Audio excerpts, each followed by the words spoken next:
I've been invisible for 8 months. That's the truth of working in a house like Giovanni Moretti's. You learn to move through rooms like air, present but unnoticed. My hands polish surfaces that gleam under chandeliers I could never afford.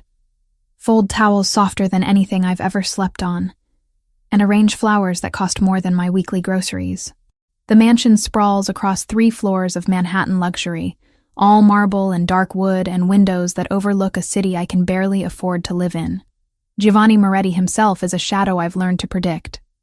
I hear his footsteps on the stairs, measured, deliberate, and know to be elsewhere. I catch glimpses of him through doorways. Dark hair perfectly styled, expensive suits that fit like they were born on him, and eyes the color of aged whiskey that never quite land on me. He holds meetings in his study with men who speak in low voices and leave through side doors. I clean up after them, empty ashtrays that smell of Cuban cigars, collect forgotten glasses still wet with liquor. I don't ask questions. That's not my job. My job is to disappear. The only constant in this carefully ordered existence is Brittany. My sister works in the kitchen, 23 years old with our mother's easy laugh and none of my caution. She makes breakfasts that smell like comfort and dinners that look like art. And every evening when our shifts end, we ride the subway back to our cramped apartment in the Bronx together. 2 bedrooms, thin walls, neighbors who fight at 3 a.m. But it's ours. Well, rented, barely afforded. I work the extra shifts when they're offered because I need every dollar. Because $47,000 in medical debt doesn't disappear on its own. Because my mother died 2 years ago from cancer that ate through her body and our savings simultaneously. And the bills kept coming long after her funeral. I signed payment plans I'll be honoring into my 30s. Accepted interest rates that should be criminal, and learned to survive on cheap coffee and cheaper hope. So I clean, I fold, I polish, I accept overtime without complaint. Thursday night, the grandfather clock in the main hall chimes 10 times as I finish wiping down the banister. My shoulders ache from scrubbing tile grout in the 3rd-floor bathroom, and my lower back protests when I bend to collect my cleaning caddy. October in New York means darkness falls early, and through the tall windows, I watch rain begin to streak the glass. You heading out? Brittany appears from the kitchen, pulling on her jacket. She smells like rosemary and garlic from whatever she prepared for Giovanni's dinner. Yeah, long day. She studies my face with the particular intensity only siblings can manage. You look exhausted. I'm fine. You always say that. She links her arm through mine as we walk toward the service entrance. Movie night this weekend? I'll make popcorn. If I'm not working. Lauren. Her voice carries gentle reproach. You can't keep doing doubles forever. But I can. I have to. The next payment is due in 2 weeks, and I'm short by $300. Outside, the rain has graduated from drizzle to downpour. We huddle under the small awning by the service door, and Brittany pulls out her phone to check the subway status. Train's running on time. Ready to make a run for it? 3 blocks. That's all it is. 3 blocks from the Moretti mansion to the Christopher Street station. We've walked it hundreds of times, usually together, sometimes alone when our shifts don't align. The neighborhood is supposed to be safe. This is Giovanni's territory after all, and I've heard the whispers about what that means. Protection, order, rules enforced by men in dark suits. Tonight, Brittany got a text from her boyfriend before we left. Some emergency with his roommate that had her swearing under her breath and apologizing profusely. Go, I told her. I'll be fine. You sure? It's 3 blocks. She kissed my cheek and ran toward the garage where she'd parked her ancient Honda. I watched her taillights disappear around the corner, then pulled my hood up against the rain and started walking. The street was quieter than usual. Most storefronts had already closed, their windows dark except for security lights that cast everything in shades of amber and shadow. My sneakers splashed through puddles, soaking through to my socks within half a block. I kept my head down, focused on the familiar route, counting the shops I passed like prayer beads. The Italian restaurant, the dry cleaner, the pharmacy with the flickering neon sign. 2 blocks down. 1 to go. The alley appeared on my left, narrow and dark between 2 buildings. I'd passed it 1,000 times without thought. But tonight, 2 figures stepped out from the shadows, blocking the sidewalk ahead. I stopped, heart suddenly hammering against my ribs. Evening, one of them said. White guy, maybe 30, with a shaved head and a jacket that looked too thin for the weather. His companion was taller, broader, silent. Evening, I managed, moving to step around them. The first man shifted, staying in my path. Where are you headed in such a hurry? Home. My voice came out steadier than I felt. Excuse me. Hold on now. He smiled, but it wasn't friendly. Just being neighborly, making conversation. The taller one moved behind me, cutting off retreat. My stomach dropped. I don't want trouble, I said. No trouble. The first man held up his hands, palms out. Just need your bag, and that phone in your pocket. Nice and easy. My mind raced through options. Scream. But who would hear over the rain? Run, but where? Fight, against two men twice my size. I pulled my crossbody bag over my head with shaking hands and held it out. He took it, rifled through quickly, pocketed my wallet. Then he looked at me expectantly. Phone. I reached into my jacket, fingers numb, and handed over my cell. My lifeline. My alarm clock. My connection to Brittany. Good girl. He examined the phone, then his eyes landed on my shirt. My cleaning uniform, visible where my jacket hung open. Simple gray polo with the mansion's discreet logo embroidered on the chest. Wait a second. He stepped closer, rain plastering his face. You work at that house. The big one on the corner. Fear spiked cold through my veins. No, don't lie. He grabbed my collar, yanking me forward. I seen that logo before. You work for the Italian, don't you? I don't know what you're talking about. Bullshit. He looked at his companion. She works for Moretti. The taller man's expression changed. Something dark crossed his features. I'm just a cleaner, I said desperately. I don't know anything. I just clean houses. Please. Just a cleaner. The first man laughed, but it was ugly. Well, just a cleaner. You're gonna deliver a message for us. The first punch came from nowhere, catching me across the cheekbone. Pain exploded white-hot behind my eyes, and I staggered backward. Before I could recover, hands grabbed my arms, fingers digging in hard enough to bruise. I tried to scream, but a palm clamped over my mouth. This is what happens, the first man said, close to my ear. When people think they own our streets. When they think their Italian boss can tell us what to do. The second hit caught my ribs. Then another, and another. I stopped counting after the fourth, stopped trying to fight, just curled inward and prayed for it to end. Someone grabbed my hair, yanked my head back, and I saw the first man's fist coming toward my face before everything went black. I don't know how long I was unconscious. Could have been seconds or minutes. When awareness returned, I was lying on wet pavement, rain drumming against my back. Every breath felt like knives in my side. My left eye wouldn't open properly, swollen and throbbing. The metallic taste of blood filled my mouth. They were gone. My bag, my phone, and my attackers. All vanished into the October night. I pushed myself to sitting, biting back a sob as my ribs protested. My hands were scraped raw, my jeans torn at the knee. Through my one working eye, I could see the subway station ahead, its lights wavering through the rain. Get up, move, get home. I don't remember the walk clearly, just fragments, stumbling through the turnstile. A woman's concerned face asking if I needed help. Me shaking my head. The jarring motion of the train. Climbing the stairs to our apartment building felt like scaling a mountain. Our bathroom mirror told the story my body already knew. My left eye was swollen shut, purple spreading across the socket. My bottom lip was split and bleeding. When I lifted my shirt, bruises were already forming along my ribs in shades of red and purple. My arms bore the clear imprint of fingers where I'd been grabbed. I turned on the shower, letting it run hot, and sat on the bathroom floor fully clothed while steam filled the space. Only then did I let myself cry, quiet and controlled so I wouldn't wake Brittany. But she woke anyway. Her bedroom door opened. Footsteps approached, and then she was in the bathroom doorway, her face going pale. Lauren.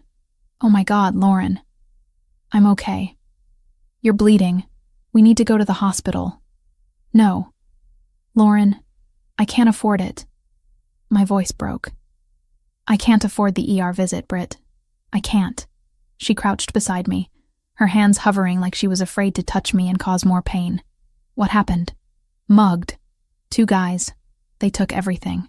Did you call the police? No phone, remember? I tried to smile, but my split lip made me wince. It's fine. I'll file a report tomorrow.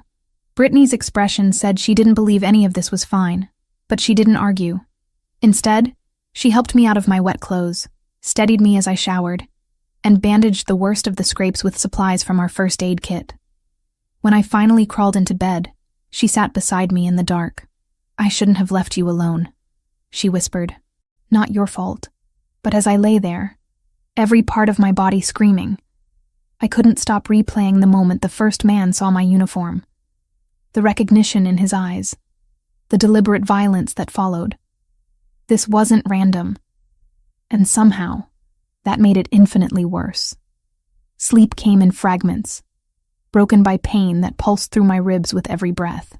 When my alarm went off at 6, I lay there staring at the ceiling, contemplating the impossible mathematics of missing work.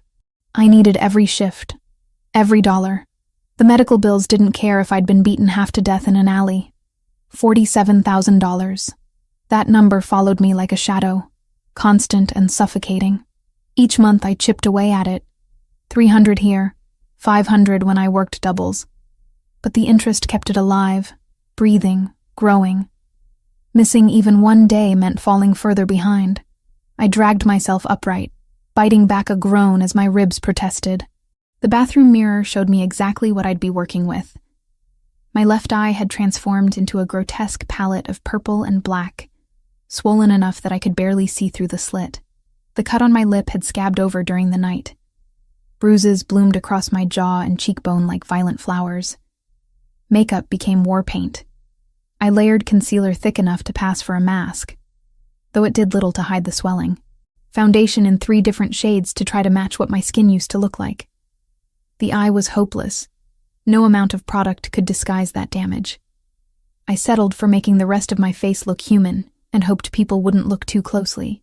The long-sleeve shirt came out of necessity despite the October heat that had settled over the city. Gray charcoal, high-necked, covering every inch of damage I could hide.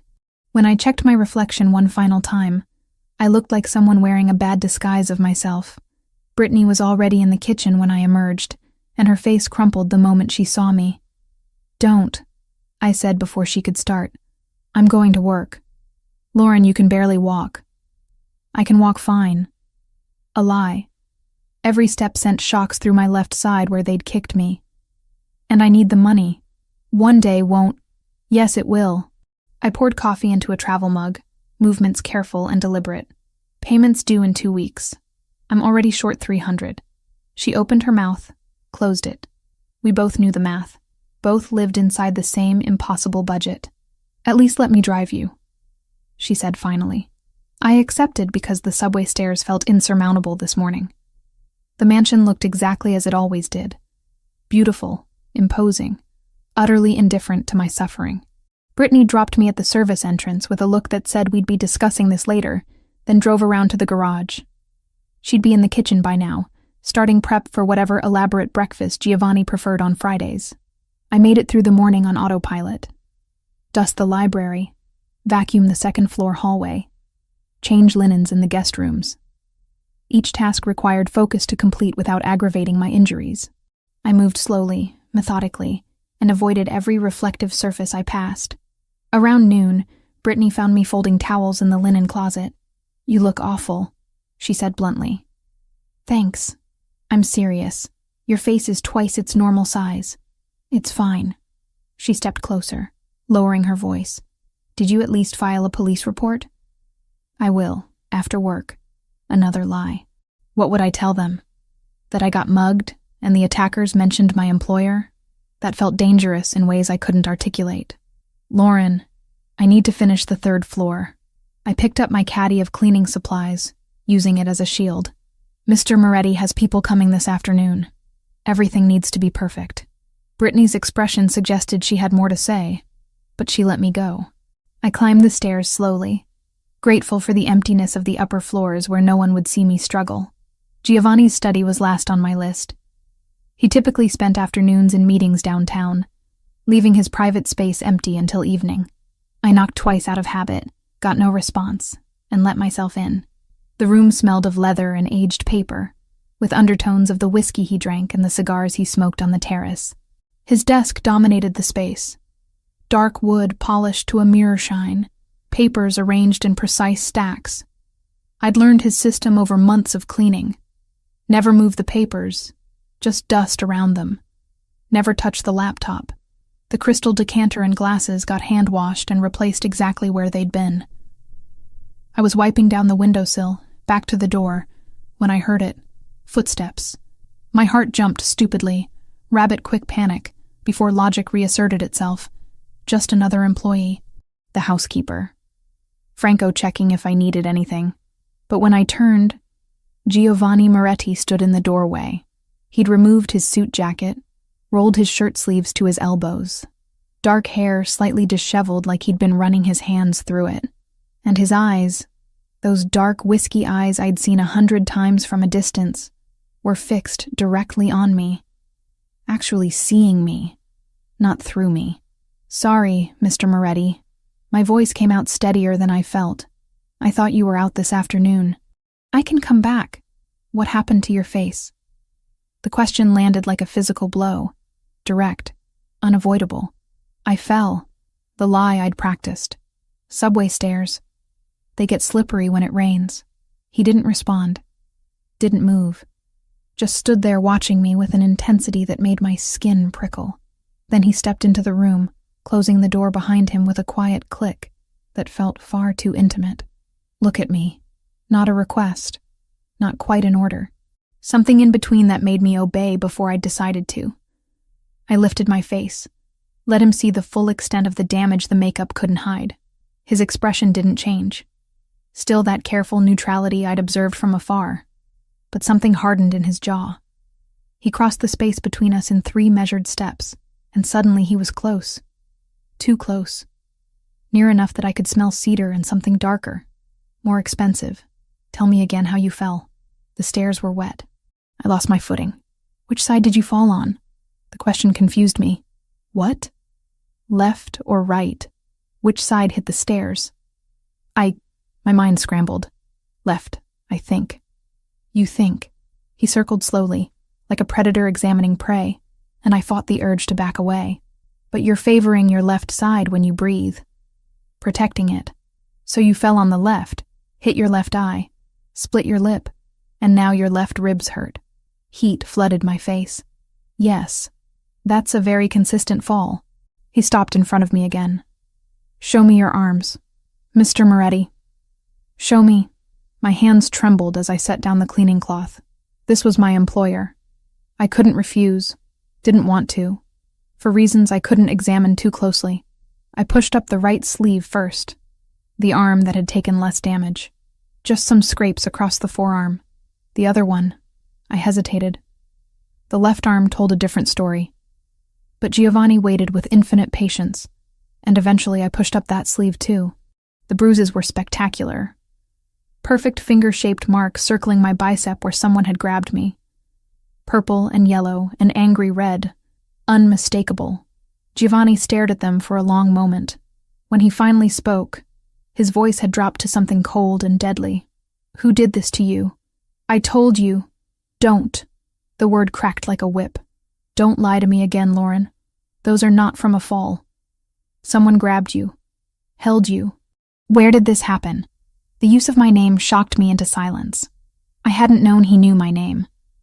8 months of invisibility, and he'd known it all along. 3 blocks from here. The truth came out before I could stop it. Thursday night. Walking to the subway. What did they take? My bag, phone, wallet. And then? I couldn't answer. Couldn't find words for the violence that had followed. The deliberate cruelty. "And then?" He repeated. Softer but no less insistent. "They saw my uniform." My voice cracked. "Asked if I worked for you. I said no, but they didn't believe me. They said..." I stopped, swallowed. They said it was a message. The silence that followed felt dangerous.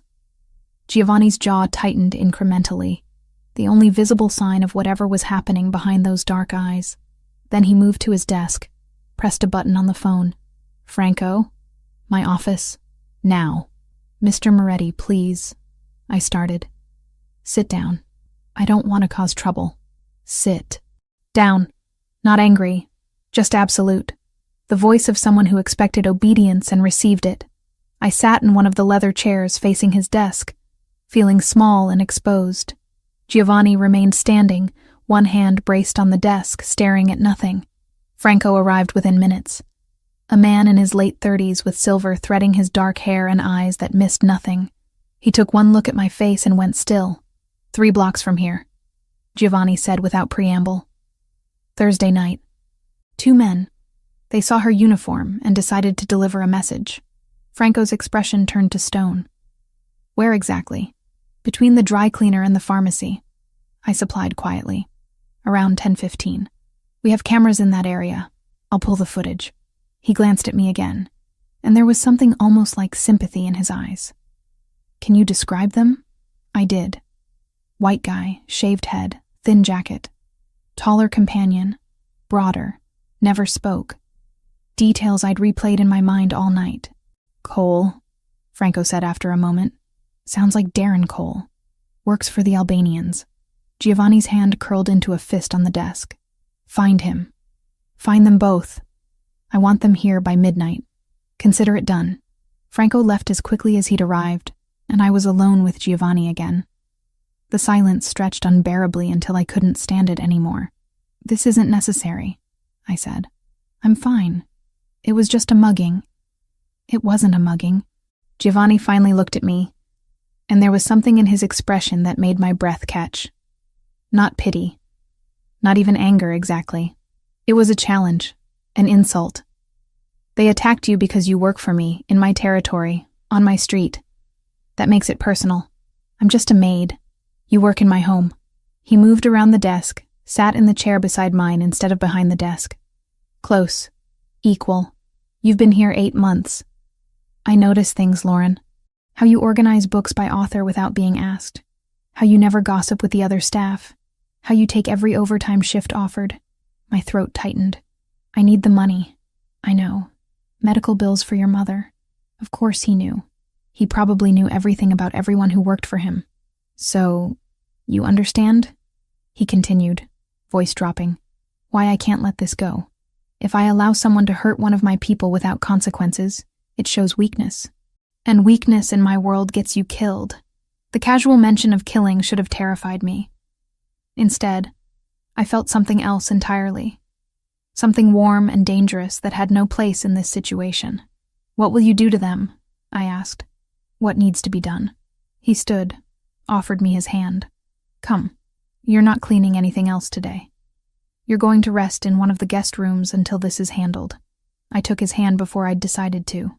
His grip was firm, careful, and he pulled me to my feet with effortless strength. For a moment we stood too close, his hand still holding mine, and the air between us felt charged with something I didn't understand.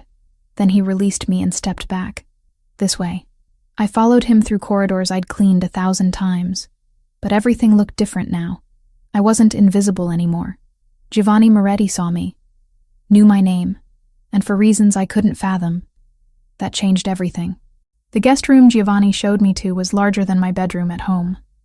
Cream walls, floor-to-ceiling windows overlooking the garden, furniture that looked like it belonged in a museum. I stood in the doorway, feeling profoundly out of place. "Sit," Giovanni said, gesturing to an upholstered chair by the window. "Franco will need time to pull the security footage. I want you resting until then. I should finish my work." That wasn't a suggestion. His tone allowed no argument. "You're injured. You'll rest." He left before I could protest further, the door clicking shut with quiet finality. I sank into the chair because my legs were shaking, and my ribs screamed with every movement. Through the window, I watched shadows lengthen across the garden as afternoon shifted toward evening. Brittany appeared 20 minutes later, carrying a tray with tea and sandwiches I hadn't asked for. She set it on the side table, then perched on the arm of my chair. Okay, what the hell is happening? She kept her voice low. Giovanni Moretti just personally escorted you upstairs. Franco's running around looking like someone kicked his dog. And you're sitting in the nicest guest room like you're actually a guest instead of staff. He knows about the attack. How? He saw my face. Asked questions. I couldn't keep lying. I picked up the teacup, more for something to do with my hands than from thirst. Britt, they recognized my uniform. The men who attacked me. They knew I worked here. Her face went pale. That's why Giovanni's taking it personally. Yeah. I sipped the tea. Too hot, burning my already split lip, but I welcomed the distraction. He said it's an insult to him, that he can't let it go unpunished. Brittany was quiet for a moment, processing. Then, I've worked here 2 years. Never seen him like this. Like what? Focused. Angry, but cold angry.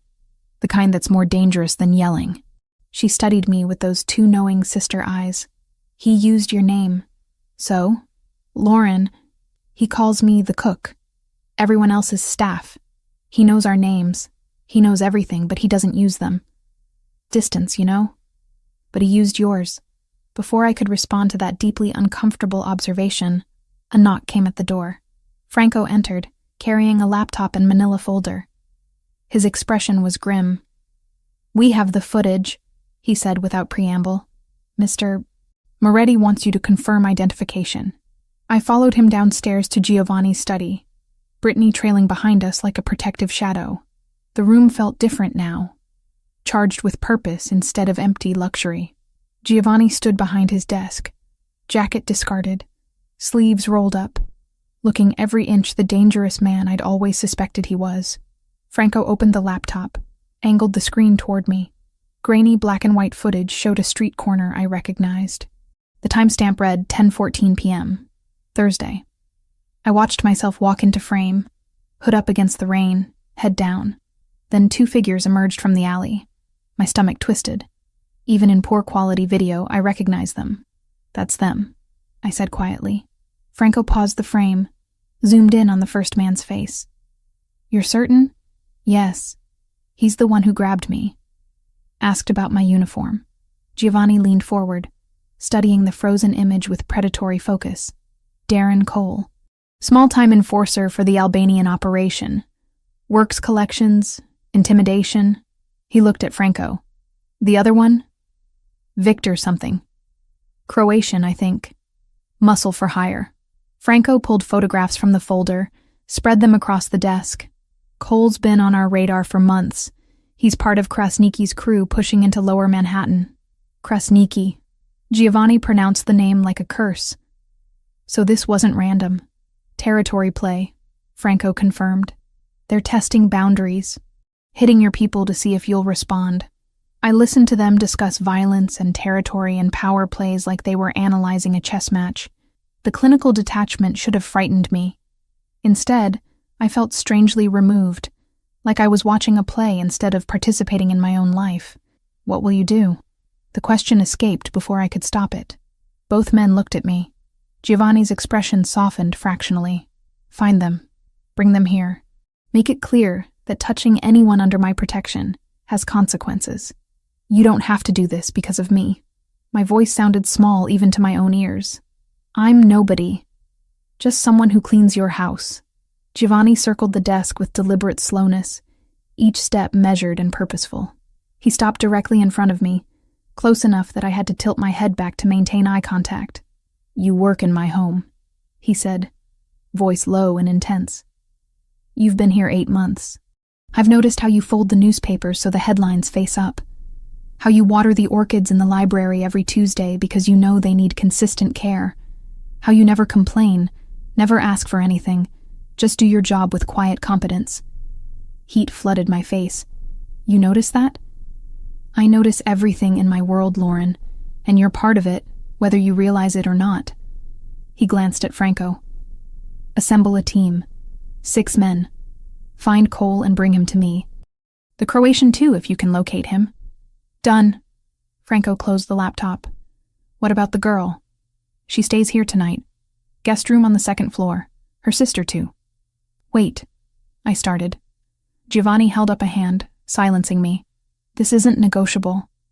Those men know you work here. They know what you look like. Until I've handled this situation, you're not walking home alone through my streets. I can't just stay here. I have a life, an apartment, bills to pay. Your bills will be there tomorrow. His tone brooked no argument. Tonight, you're under my roof and my protection. Accept it. The word protection hung in the air between us, weighted with implications I wasn't ready to examine. But exhaustion and pain were catching up to me, dragging at my bones until standing felt like an insurmountable effort. Fine, I said. One night, Giovanni's expression shifted into something that might have been satisfaction. Franco, make the arrangements. I want updates every hour. Franco left, and I found myself alone with Giovanni again. He watched me with that unsettling intensity, like he was cataloging every micro-expression. Why do you work so hard? He asked suddenly. The double shifts, the overtime. Most people do the minimum. You do everything. I debated lying, then decided he probably already knew anyway. Medical debt. My mother died 2 years ago. Cancer. The bills didn't stop with her. Understanding flickered across his features. How much? That's not your concern. How much, Lauren? The use of my name again. Like he was trying it out, testing how it felt in his mouth. 47,000. Give or take. He absorbed this information with a single nod. And you're paying it off on a housekeeper's salary. I don't have much choice. There's always a choice. He moved to the window, stared out at the darkening garden. You could have declared bankruptcy, walked away from the debt. That's not who I am. No. He glanced back at me. It's not. You honor your obligations even when they're destroying you. That's rare. Before I could respond, Brittany appeared in the doorway, looking uncertain. Sorry to interrupt. The housekeeper said I should set up in the room next to Lauren's. Yes. Giovanni straightened. Both of you will stay tonight. Tomorrow we'll reassess the situation. Brittany looked at me, eyebrows raised in silent question. I gave her a tiny nod, and she disappeared down the hallway. I should go, I said. Let you work. One more thing. Giovanni crossed to his desk, wrote something on a notepad, tore off the sheet and handed it to me. A phone number in bold, precise handwriting. My direct line. If anything happens, anything, you call me immediately. Nothing's going to happen. Your house is practically a fortress. Nevertheless, he closed my fingers around the paper. Keep it with you. His hand lingered on mine for half a second too long, warm and solid, before he released me and stepped back. The brief contact left my skin tingling. Thank you, I managed. Don't thank me yet. The night isn't over. I left him there, standing in his study surrounded by evidence of the violence he was planning, and climbed the stairs to the guest room where Brittany waited. She took one look at my face and pulled me into a careful hug, mindful of my injuries. This is insane, she whispered. I know. He's going after them. For you. I know. Lauren, I know Britt. I know what he is. I know what he's going to do. I pulled back, met her worried gaze, and I can't bring myself to feel bad about it. That admission hung between us, heavy with implications neither of us wanted to voice. Brittany helped me out of my work clothes, gasped when she saw the full extent of the bruising across my ribs and back. She didn't say anything, just grabbed pajamas from the dresser, silk, expensive, left by some previous guest, and helped me dress like I was made of glass. We sat together on the massive bed, and I told her everything. The attack, Giovanni's reaction, Franco's investigation, the security footage. She listened without interruption, processing it all with the same pragmatic calm she brought to everything. So what happens now? She finally asked. I thought about Giovanni's cold fury, Franco's efficient violence, the carefully controlled power that ran through this house like electricity through wires. Thought about how I should be terrified, but instead felt something closer to relief. Now, I said. We wait. Through the window, night had fully fallen. Somewhere in the city, men with guns were hunting the people who'd hurt me. And I was lying in silk pajamas in a mansion, protected by someone who commanded armies with a whisper. The world had shifted on its axis in the span of a single afternoon, and I suspected it would never quite settle back into place. Sleep refused to come. I lay in the unfamiliar bed, staring at shadows that danced across the ceiling, listening to Brittany's steady breathing from the adjacent room. Every time I closed my eyes, I saw the footage again. Grainy images of myself being cornered, attacked, left bleeding in the rain. My ribs throbbed with each breath, a metronome of pain keeping time with my racing thoughts. Around 2 a.m, I heard it. Voices, low and urgent, drifting up from somewhere below. Then the distinct sound of a heavy door closing. Not slamming. Controlled. Deliberate. I should have stayed in bed. Should have pulled the covers over my head and pretended I heard nothing. Instead, I found myself padding barefoot across the plush carpet, easing the bedroom door open with careful silence. The hallway stretched before me, illuminated by subtle floor lighting that cast everything in shades of amber. The voices were coming from Giovanni's study. My heart hammered as I crept down the stairs, each step measured and quiet. I'd cleaned these stairs dozens of times, knew which boards creaked, which sections of railing were loose. Now that knowledge served a different purpose as I descended into the darkened first floor. Light spilled from beneath the study door, a golden line against polished hardwood. I approached it like approaching a wild animal. Slow, cautious, barely breathing. The door stood slightly ajar, just wide enough to see inside if I positioned myself correctly. What I saw made my blood turn to ice. 2 men knelt in the center of the room, hands zip-tied behind their backs. I recognized them immediately despite the blood on their faces. The shaved head, the broader build of his companion, the men who'd attacked me. Franco stood to one side, arms crossed, expression carved from granite. 2 other men I didn't recognize flanked the doorway, guns visible at their waists. And Giovanni sat in his leather chair, perfectly still, watching the kneeling men with the focused attention of a predator studying prey. I didn't know Mr. Moretti. The shaved man, Cole, Franco had called him, spoke rapidly, words tumbling over each other. I swear, we didn't know she was yours. Krasniki just said to send a message. Make some noise in your territory. We were supposed to rough up a few people, nothing serious. Nothing serious. Giovanni's voice was soft, terrifyingly soft. You put your hands on someone under my protection and call it nothing serious. It was just supposed to be a warning. Show we could reach into your streets whenever we wanted.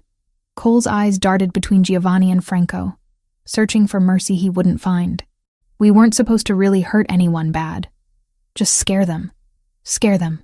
Giovanni stood slowly, each movement precise and controlled. He crossed to stand directly in front of Cole, looking down at the kneeling man. Tell me something.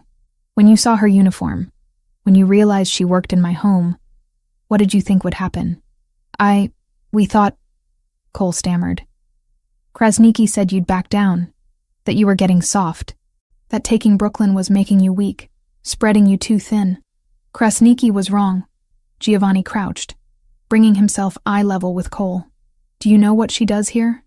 She cleans, she folds towels, she arranges flowers. She's 27 years old, working 2 shifts to pay off her dead mother's medical bills. And you beat her unconscious in the rain for politics. The silence that followed was absolute. Even from my position by the door, I could feel the weight of it, heavy and suffocating. Then Giovanni asked the question, and my breath caught in my throat. Who did this to you? His voice was barely above a whisper, but it carried more menace than any scream could have. Each word fell like a stone into still water, creating ripples of dread that spread through the room. I did. Cole's voice broke. I did it. Victor held her, but I hit her. I'm sorry, Mr. Moretti, I'm so sorry. You're sorry. Giovanni didn't move, didn't blink. You're sorry because you got caught, because you're kneeling here instead of sleeping peacefully in whatever hole you crawled out of. You're sorry because you know what comes next. He stood, turned his back on the kneeling men, and walked to his desk. The casual dismissal was somehow more frightening than any display of rage would have been. Franco. Giovanni's tone shifted to pure business. Take them. Make it clean. I want Krasniki to receive a message, but I don't want bodies showing up in the harbor creating problems with the harbor police. Understood? Understood. Franco gestured to the other men, who moved forward to haul Cole and Victor to their feet. "Wait." Cole struggled against the hands gripping his arms. "Please, Mr. Moretti. I have a family. So did she." Giovanni didn't turn around. "Her mother died of cancer. Her sister works in my kitchen. She has people who love her. People who depend on her. Just like you claim to have. The difference is she never put her hands on anyone. She just tried to go home after working a double shift. Take them." I retreated before I could see more, pressing myself against the wall around the corner, pulse pounding so hard I thought they'd hear it. Footsteps approached, and I held perfectly still as Franco and his men led the prisoners past, moving toward what I assumed was a back exit. Cole was crying now. Quiet, desperate sobs that made my stomach twist despite everything. The study door clicked shut. I waited until the footsteps faded completely before creeping back upstairs, my legs shaking so badly I had to grip the railing for support. Back in the guest room, I sat on the edge of the bed, hands trembling. I'd just watched Giovanni Moretti condemn 2 men to death. Calmly, efficiently, with less emotion than I'd use ordering coffee. And the worst part, the part that should have terrified me but instead left me feeling strangely hollow, was that I couldn't bring myself to care. They'd beaten me unconscious, left me bleeding in an alley, and now they would pay for it. I should have felt guilt, horror, some sort of moral revulsion at being complicit in violence. Instead, I felt nothing but a cold sort of satisfaction. Hours passed. I watched through the window as black SUVs pulled away from the house, headlights cutting through the pre-dawn darkness. 3 vehicles, moving in formation, carrying men with guns and zip-tied prisoners to whatever fate Giovanni had ordained for them. I wondered if I'd just become an accessory to murder. Wondered if I cared. The sky was beginning to lighten when a soft knock came at my door. I'd thrown on a robe over the borrowed pajamas, and when I opened the door, Giovanni stood there holding 2 cups of coffee. He looked tired. The first time I'd ever seen even a hint of weariness in his carefully controlled facade. "Did I wake you?" he asked. I couldn't sleep. He nodded, unsurprised, and held out one of the cups. I took it, our fingers brushing briefly in the exchange. The coffee was perfect. Cream and sugar in exactly the proportions I preferred. Of course he knew. He knew everything. "Can I come in?" he asked. I stepped back, letting him enter. He moved to the chair by the window, the same one I'd been occupying for hours, and I perched on the edge of the bed. What happened to them? The question emerged before I could second-guess asking it. Giovanni studied me over the rim of his coffee cup, dark eyes assessing. They paid for their mistake. That's not an answer. It's the only one you need. His voice was gentle but firm. You don't want details, Lauren. Trust me on this. How do you know what I want? Because I've seen that look before. The one you're wearing right now. The one that says you're trying to figure out if you should feel guilty for not feeling guilty. He set his cup on the side table. Don't. Those men made choices. They dealt in violence. They knew the risks. I sipped my coffee, letting the warmth seep into my hands, chase away some of the chill that had settled into my bones. I should be afraid of you. Probably. I'm not. I know. He leaned forward, elbows on his knees, and for a moment he looked less like a crime boss and more like just a man carrying heavy burdens. How do you feel? Honestly, my ribs hurt. My face hurts. Everything hurts. I touched my swollen eye gingerly, but safer than I've felt since Thursday night. Satisfaction flickered across his features. There and gone. Good. That's what matters. He stood, crossed the space between us in 2 strides. Let me see. I tilted my face up, and his fingers brushed my jaw, turning my head to catch the early morning light streaming through the window. His touch was careful, professional almost, but there was something else underneath it. Something that made my skin tingle and my breath catch. The swelling's gone down a little, he observed, but you need a proper medical evaluation. Dr. Caruso is expecting us at 9. I can't afford... I wasn't asking about your finances. His thumb traced the edge of the bruise on my cheekbone with unexpected gentleness. This happened because of me, because you work in my house, on my street. That makes it my responsibility. That's not how responsibility works. It is in my world. He withdrew his hand, and I immediately missed the warmth of it. Get dressed. Wear something comfortable. We leave in an hour. He moved toward the door, then paused, looking back at me with an expression I couldn't quite read. For what it's worth, he said quietly. You're not just a maid to me. You never were. Then he was gone, leaving me alone with those words echoing in my head and coffee growing cold in my hands. Through the window, full daylight was breaking over the city, painting everything in shades of gold and rose.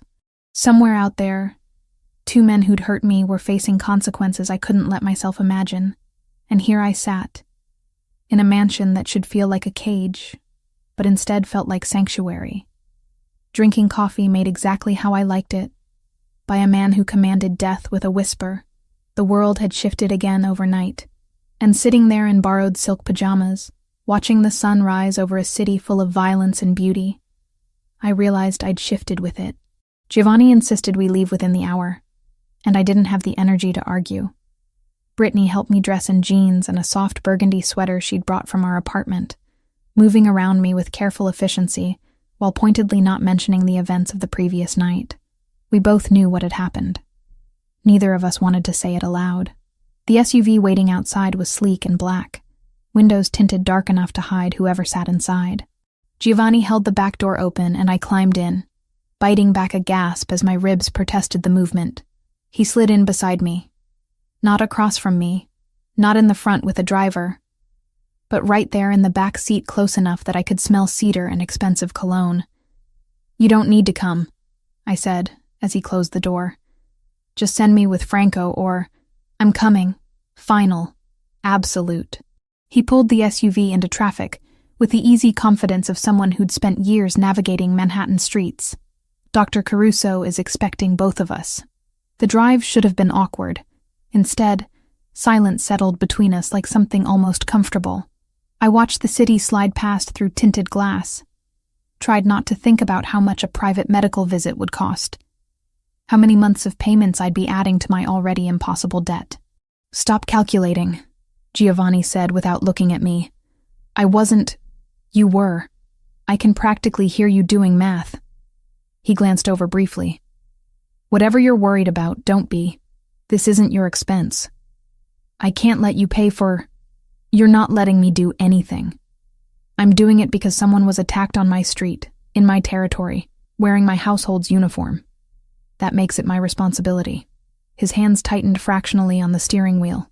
Besides, you work for me. Consider it workers' compensation.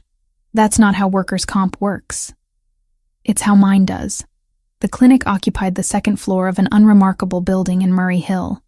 No sign outside, no indication it was anything other than offices. Giovanni led me through a private entrance. Upstairs I climbed slowly, each step a fresh reminder of Thursday night. Dr. Caruso was perhaps 60, with silver hair and hands that looked like they belonged to a surgeon. He examined my face with clinical detachment, palpating the swelling around my eye, checking my pupil responses.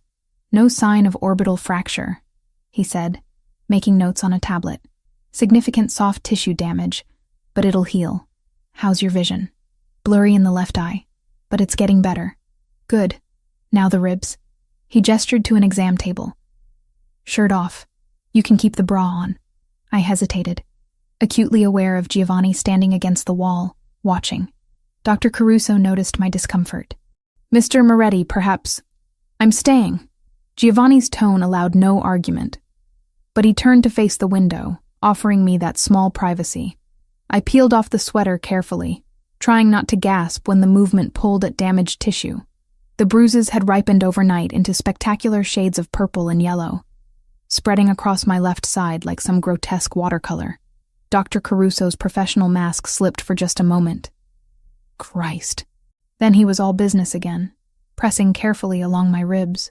When he reached the 6th one, I couldn't contain the sharp intake of breath. Easy, he murmured. Fractured, probably. Let's get an X-ray to confirm.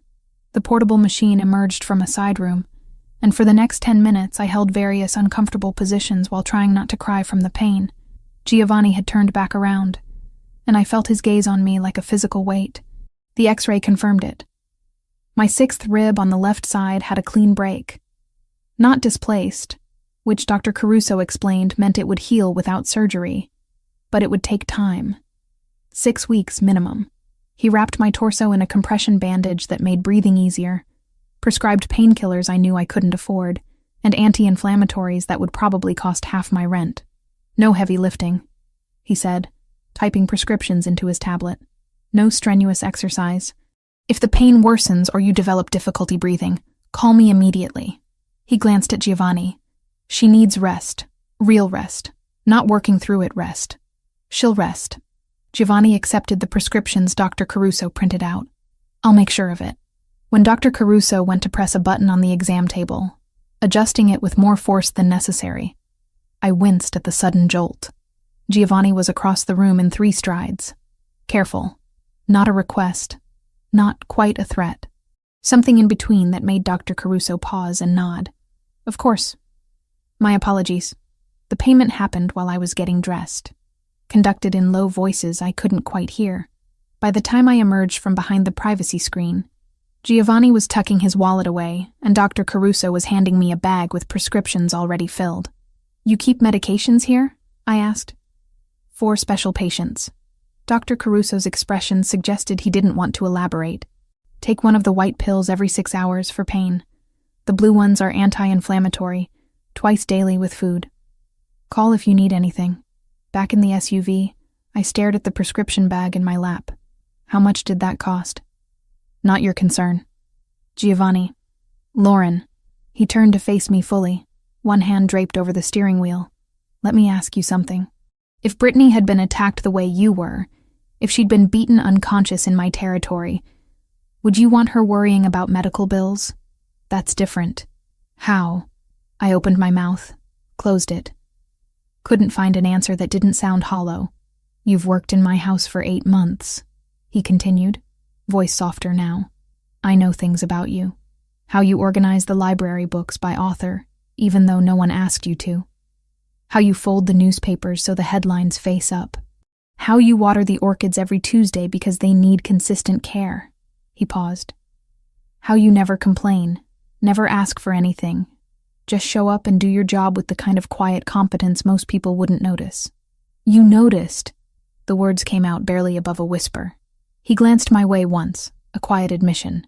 I noticed things, Lauren. The drive back to the mansion passed in silence, but it felt different than before.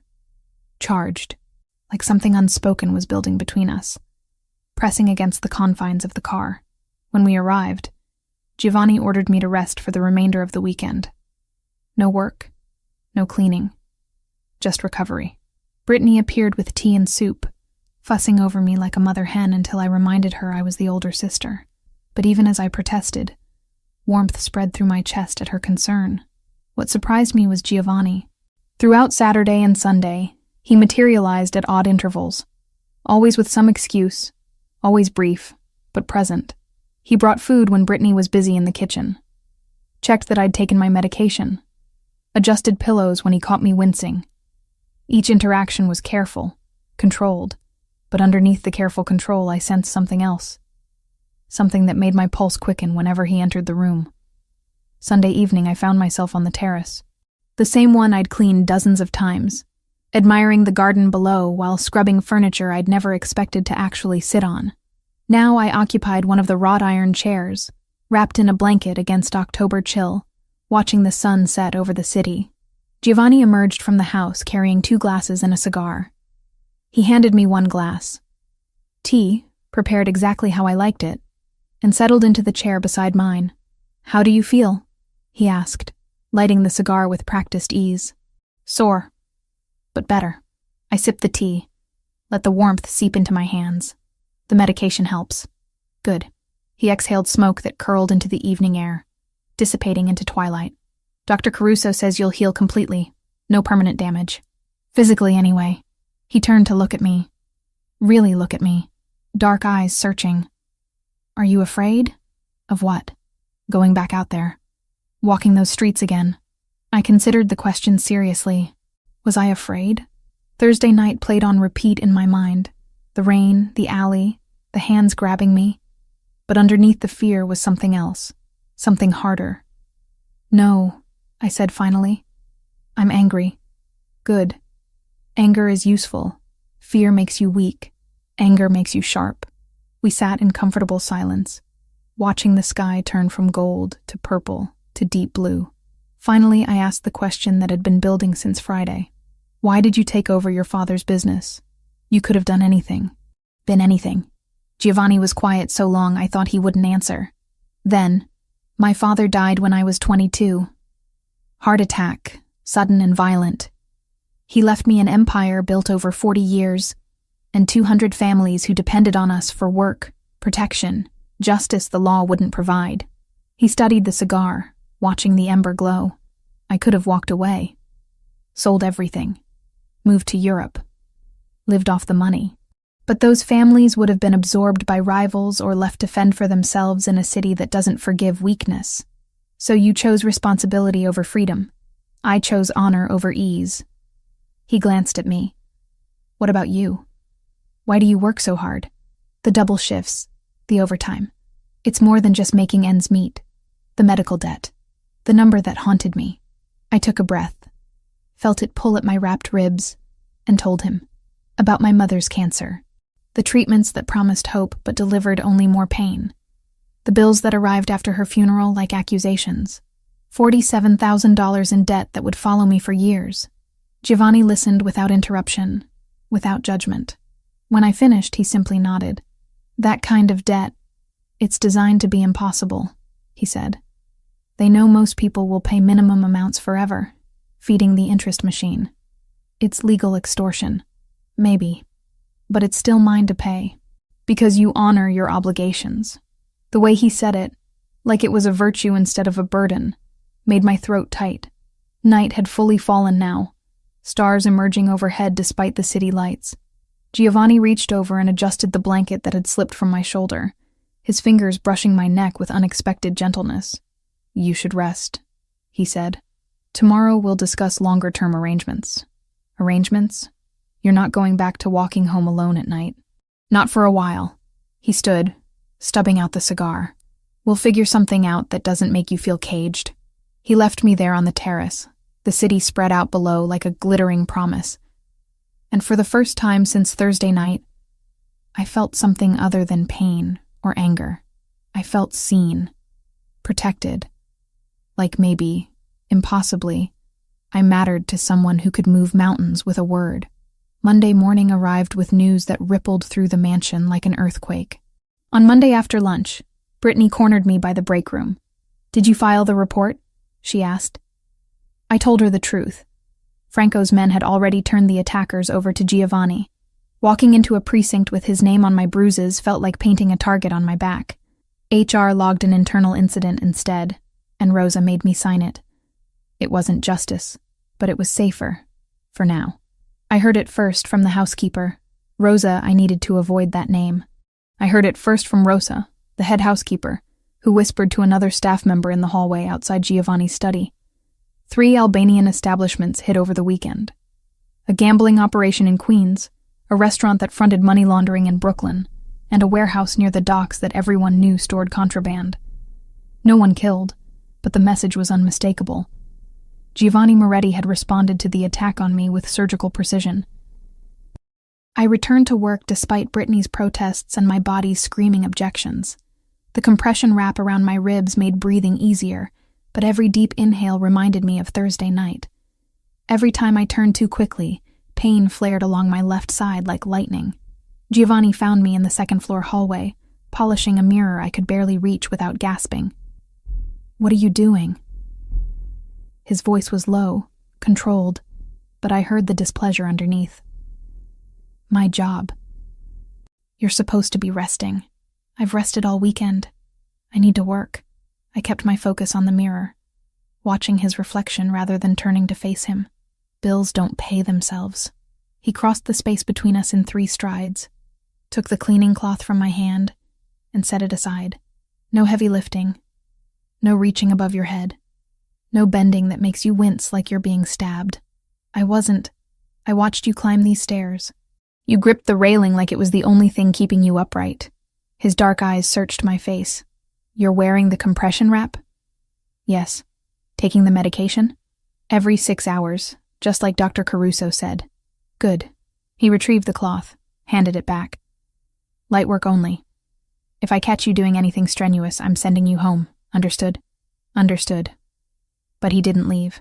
Just stood there, studying me with that intensity that made my pulse quicken for reasons that had nothing to do with fear. How's the pain? On a scale of 1 to 10. 4. Maybe 5 when I move wrong. That's better than Saturday. It's healing. I gestured vaguely toward the stairs.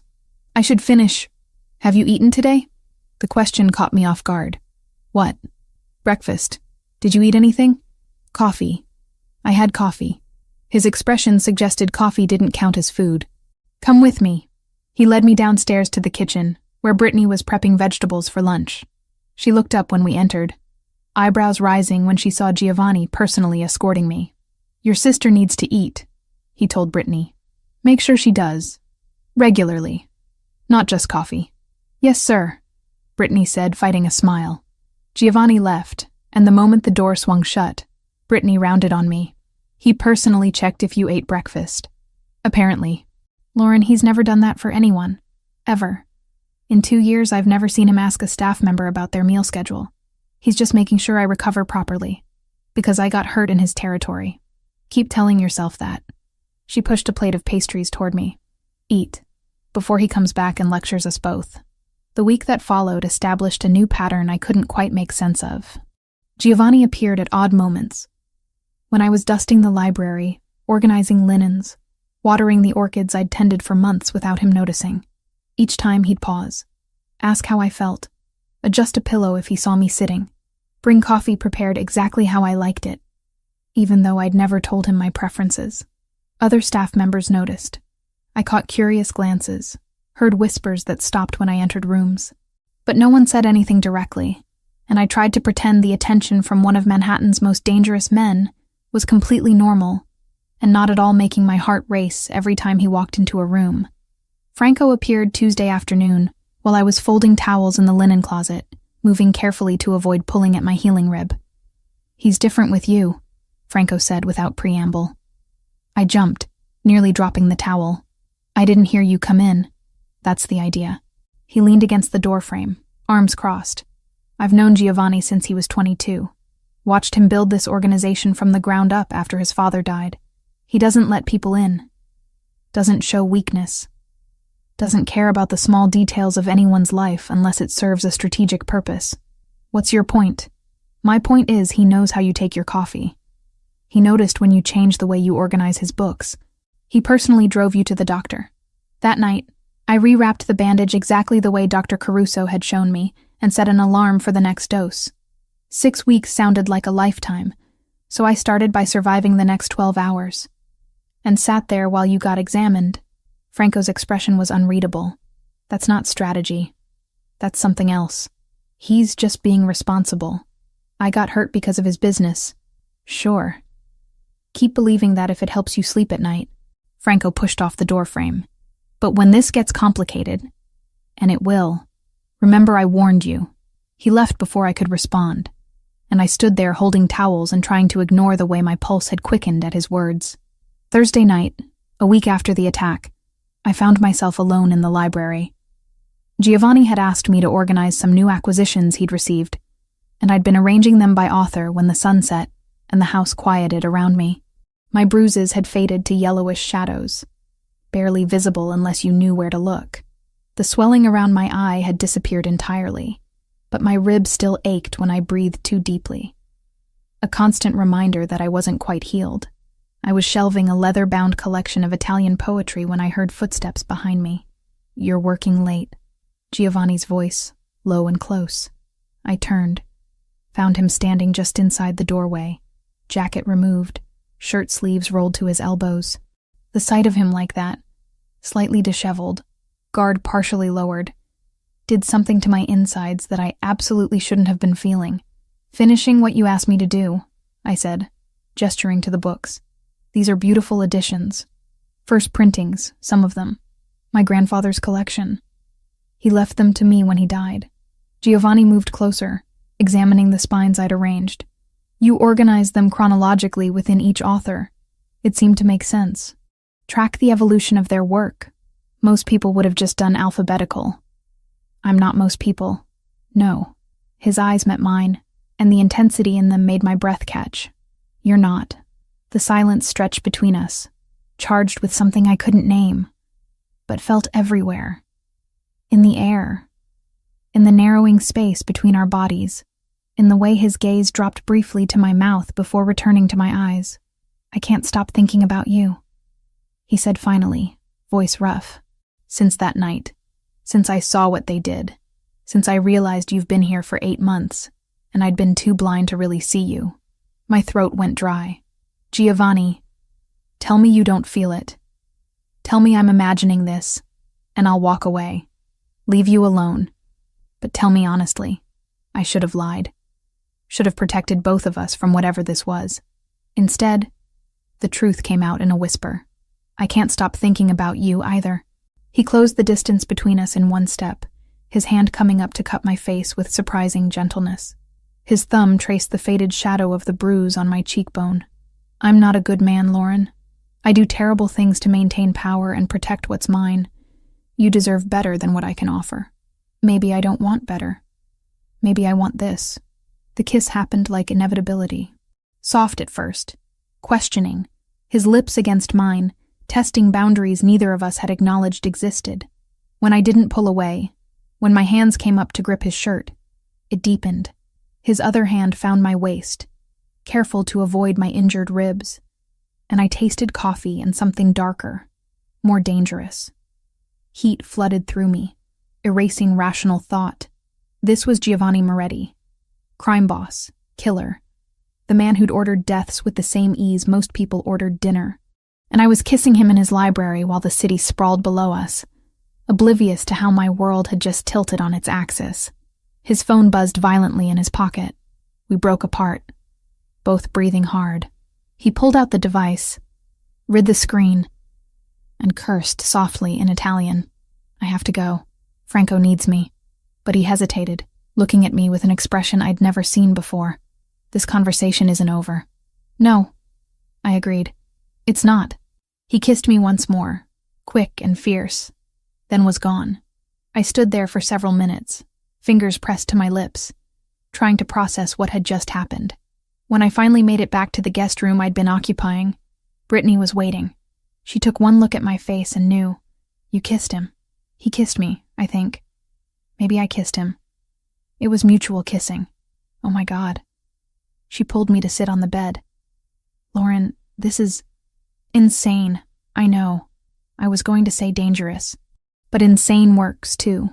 She studied me carefully. Are you okay with this? Because once you start something with a man like Giovanni, there's no going back to being invisible. I thought about his hands on my face, his voice admitting he couldn't stop thinking about me, the way he'd protected me without hesitation, without question, like my safety was worth starting a war over. I don't think I want to be invisible anymore, I admitted. Brittany pulled me into a careful hug, mindful of my ribs. Then hold on tight, because this is going to change everything. Through the window, I could see the city lights spreading toward the horizon.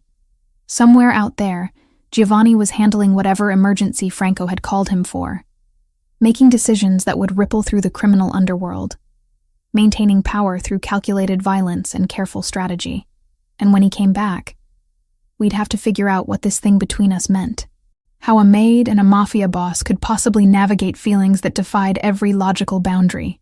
But for now, I sat with Brittany in comfortable silence, touching my lips where Giovanni's kiss still burned, and let myself feel something other than pain or fear or exhaustion.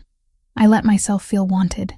The days following that first kiss blurred into something I'd never experienced before, a secret carved out of stolen moments. Giovanni would find me in empty corridors, pull me into unused rooms, kiss me until my knees weakened, and my carefully constructed boundaries dissolved. We talked in hushed voices after everyone else had gone home, conversations that stretched into early morning hours about everything and nothing, his childhood in Naples before his family immigrated, my mother's final months, the weight of inheriting empires neither of us had asked for. My rib still ached when I moved wrong, a constant reminder that I wasn't fully healed. But the pain was fading, becoming background noise instead of the main event. 3 weeks had passed since the attack, and the bruises had disappeared entirely. Only the fractured rib remained, sensitive but improving. Brittany caught us one evening in the kitchen. She'd come back for something she'd forgotten, and found me pressed against the counter with Giovanni's mouth on mine, his hands careful on my waist, avoiding the compression wrap I still wore. "Oh my God," she breathed. We broke apart. Giovanni didn't look remotely embarrassed, just slightly inconvenienced by the interruption. I felt heat flood my face. "Britt, no, it's fine.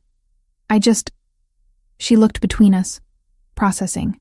"Okay, this is happening. This is actually happening. Are you upset?" I asked. She studied Giovanni with the same critical eyes she'd used to evaluate my boyfriend since we were teenagers.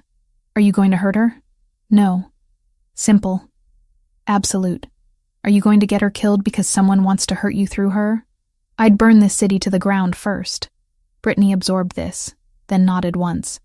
"Okay then. But Lauren, we're talking about this later." Extensively. She left, and Giovanni pulled me back against him, this time gentler. "Your sister is terrifying," he murmured against my hair. "She's protective. So am I.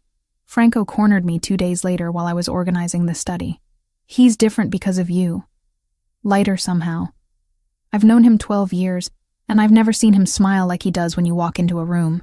Is that a problem? Depends. Can you handle what comes with being his weakness?" Franco's expression was serious. "Because that's what you are now, Lauren. The thing people will use to hurt him. The leverage. The pressure point. I know what I'm getting into. Do you?" He didn't sound convinced. "This world doesn't do casual.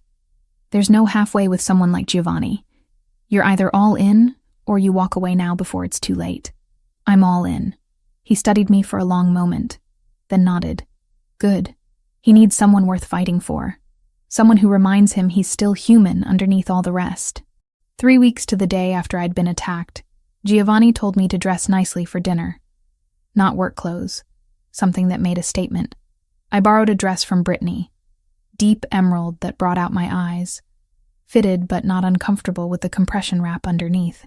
Giovanni appeared at my door, wearing a suit that probably cost more than my car, his dark hair perfectly styled, and those whiskey eyes heating when they landed on me. "Beautiful," he said simply. The restaurant was elegant Italian, the kind with cloth napkins and wine lists thicker than novels.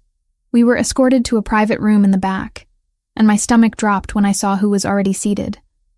A man in his 50s, heavy-set, with scars cutting through his left eyebrow and down his cheek. 2 bodyguards flanked him, stone-faced and watchful.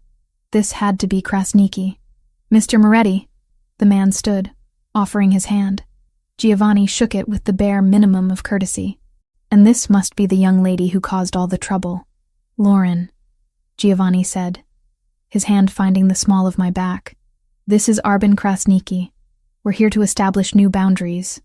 Krasniki's eyes tracked over me with unsettling interest, like he was cataloging weaknesses. "Please, sit. I've taken the liberty of ordering wine." The dinner was a masterclass in veiled threats disguised as polite conversation. Krasniki offered compensation for the unfortunate incident. $50,000, he said, as if that price tag could erase what his men had done. Giovanni's refusal was ice-cold and absolute. "I don't want your money. I want your word. No member of your organization touches anyone connected to me. Not my staff, not my businesses, not the people who live in my territory. You overstep those boundaries again, and we stop pretending this is about diplomacy. That's quite an ultimatum, Mr. Moretti." "It's not an ultimatum. It's a statement of fact." Giovanni's voice never rose, never wavered. "You wanted to test me, see if I'd gone soft. Consider the test concluded. 3 of your operations shut down in 1 weekend. That was restraint.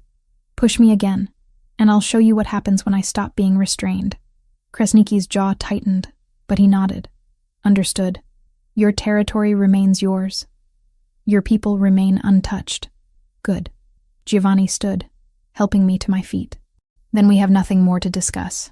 In the car afterward, I finally released the breath I'd been holding. That was terrifying. That was necessary. Giovanni's hand found mine, lacing our fingers together. He needed to see you're not just staff. He needed to understand what you mean to me. And what do I mean to you? He looked at me then, something raw and unguarded in his expression. Everything I shouldn't want and can't give up. Back at the mansion, reality settled in. Giovanni explained what Krasniki's interest meant. I was now a known weakness, a target anyone wanting to hurt him would identify. He wanted me to move into the mansion permanently. Accept bodyguards. Let him control every movement for my safety. No. The word came out harder than I intended. I'm not becoming a prisoner, Giovanni. I won't live in a gilded cage because your world is dangerous. You think I'm trying to cage you? Frustration bled into his voice. I'm trying to keep you alive. By taking away my choices.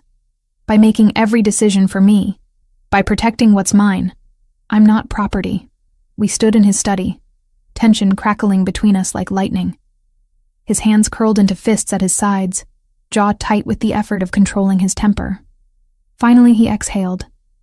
Then what do you suggest? Because doing nothing isn't an option. We compromised. I kept the apartment with Brittany, maintained my independence, but accepted discreet security when I went out at night. A driver when I worked late.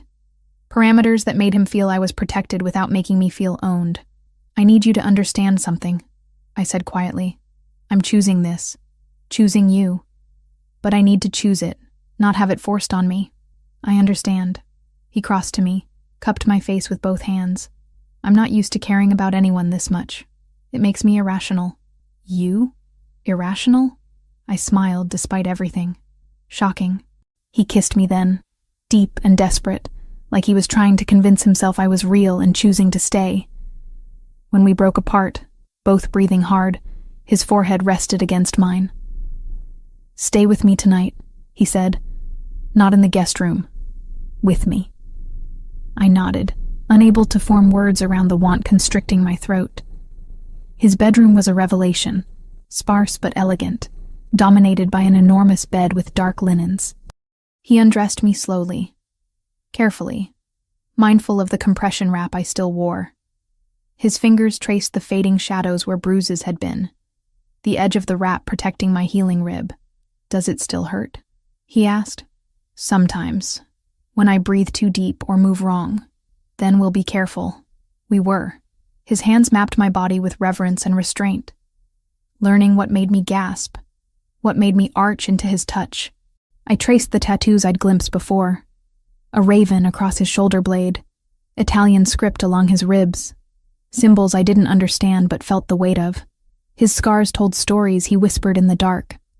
A knife fight at 19, a bullet at 23, burns from a warehouse fire at 26. You've survived so much, I breathed. So have you. He kissed the spot where my bruise had been, then lower, tracing the edge of my wrap. You survived what should have broken you and came back stronger. When he finally moved over me, positioning himself with careful attention to my injury, I felt completely seen, completely known. We moved together slowly, building heat that had nothing to do with rough passion and everything to do with connection, with choice.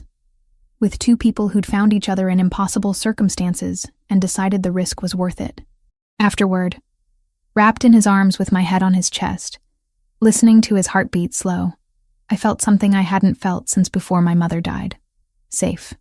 I meant what I said. Giovanni murmured into my hair. I'd burn the city down to keep you safe. I know. I traced circles on his chest, feeling the steady rise and fall of his breathing. That's what scares me, and what makes me feel protected at the same time. Then we'll figure it out together. Make rules that work for both of us. Build something that doesn't require you to sacrifice who you are.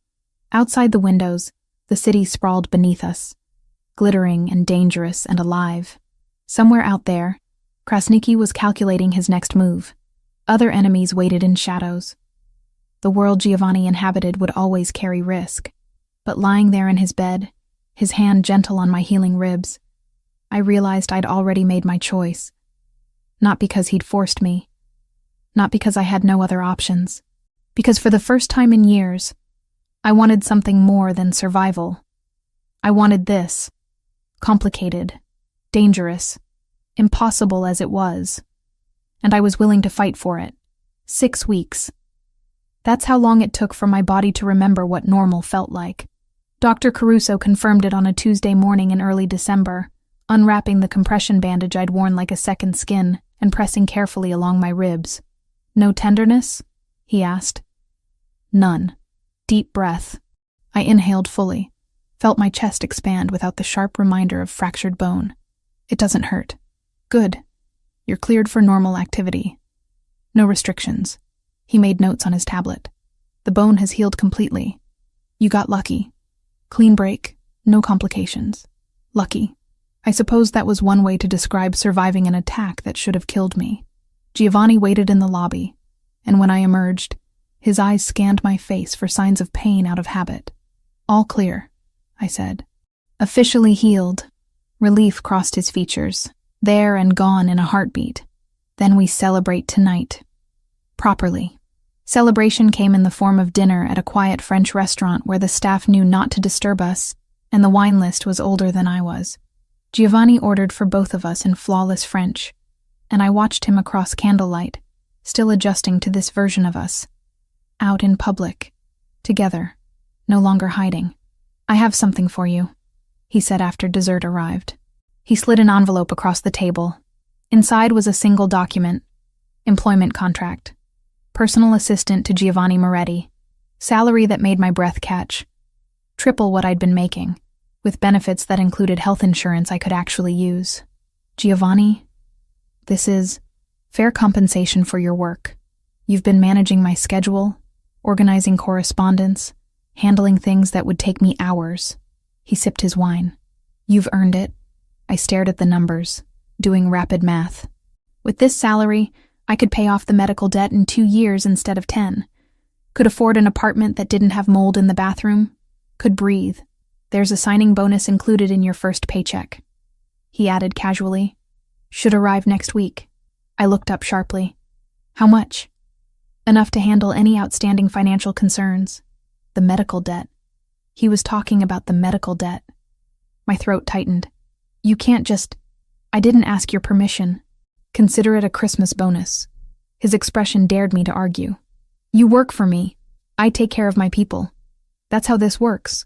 I should have protested, should have maintained some pride about handling my own obligations.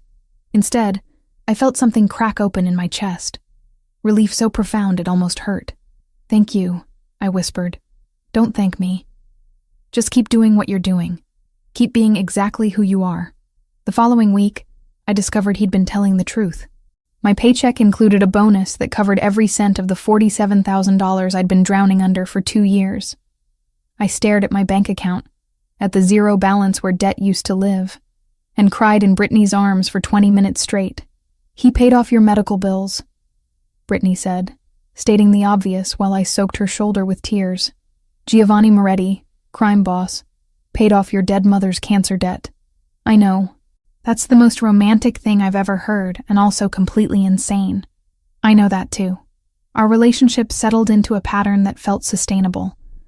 I spent 3 nights a week at the mansion, 4 at the apartment with Brittany, maintained my own space, my own life, while building something new with Giovanni that didn't require me to disappear into his world completely. He gave me access to his private spaces, his thoughts, his vulnerabilities.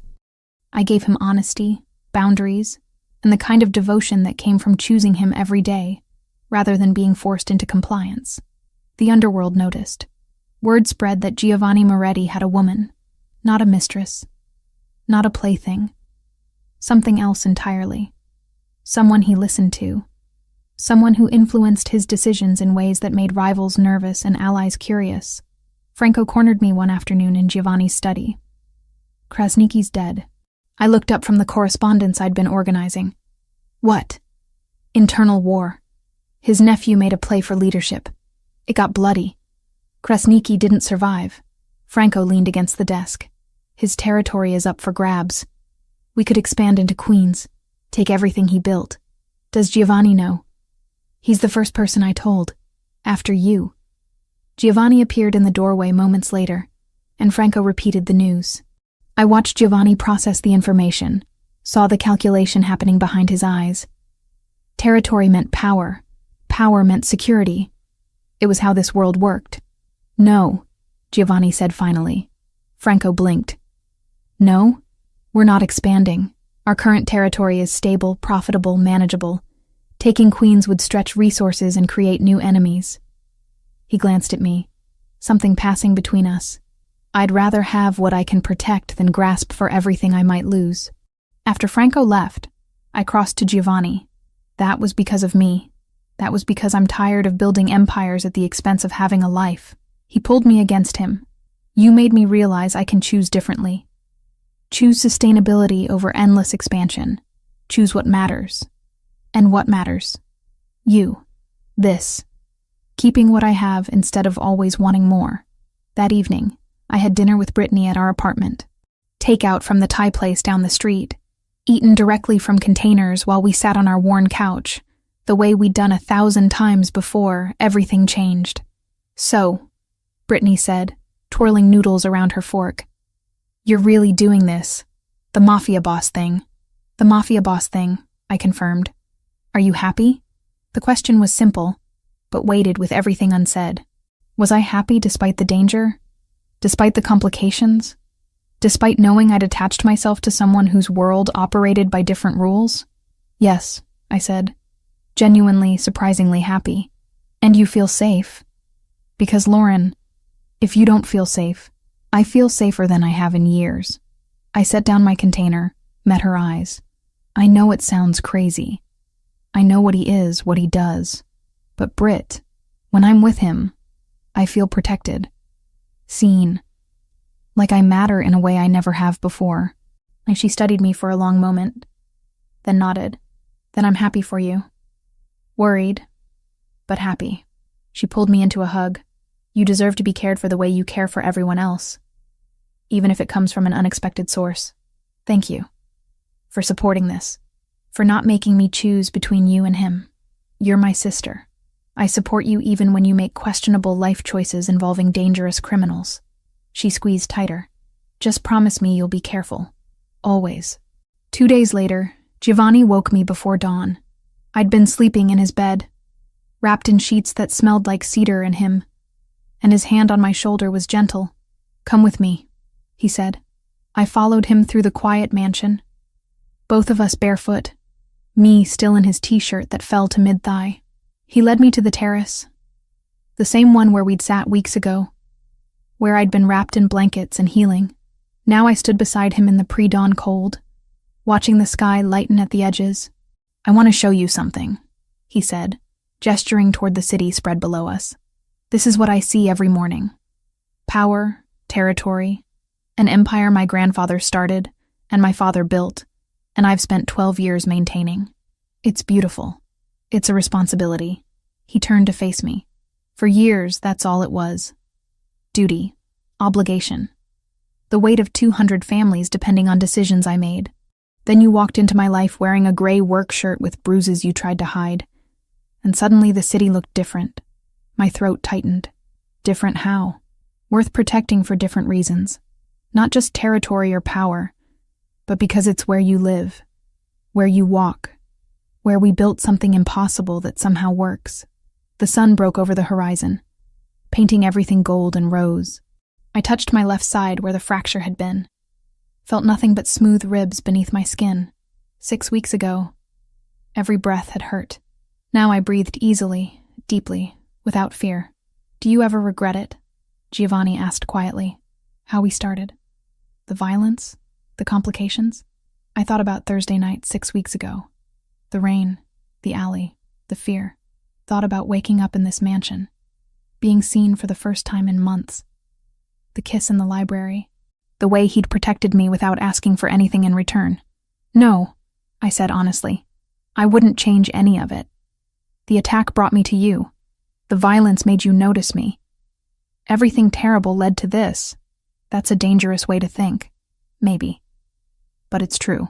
I turned to face him fully. We were built on danger, Giovanni. That's our foundation. But we're sustained by choice. By deciding every day that this, whatever this is worth the risk. He cupped my face with both hands, thumbs tracing my cheekbones where bruises used to be. Then he bent to kiss the spot on my left side where the 6th rib had been fractured. A promise made flesh. That he'd protect what was his. Honor what we'd built. Choose me as deliberately as I'd chosen him. I love you, he said against my skin. I don't say that lightly. But I need you to know. I love you too. The words came easily, naturally. Even though you're complicated and dangerous, and you do terrible things to maintain power, especially because of that. Maybe a little. We stood together as the city woke beneath us. 2 people who'd found each other through impossible circumstances and built something that defied every logical boundary. His world would always carry risk. Mine would always be complicated by association. But standing there in dawn light, his arms around me and the city sprawling below, I realized I'd stopped surviving and started living. The medical debt was gone. My body had healed, and I'd found something I never expected in a mansion I'd only meant to clean. A man who saw me completely and chose me anyway. Ready to face the day? Giovanni asked. I leaned into him, felt his heart beating steady against my back. With you, always.